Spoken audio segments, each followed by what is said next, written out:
Hi guys! Buwan ng December na po guys. Ito yung panahon.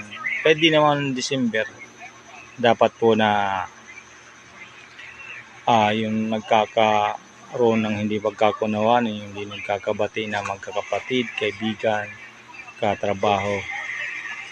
Ito na yung chance natin na magkaroon kayo ng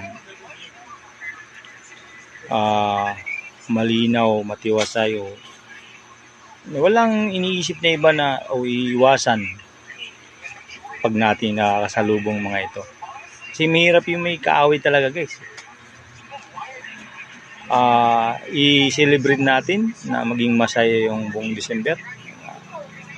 At yung magkakagalit ay magkabati na. Siyempre, yan po yung ating wish ngayong December bago matapos ang taon.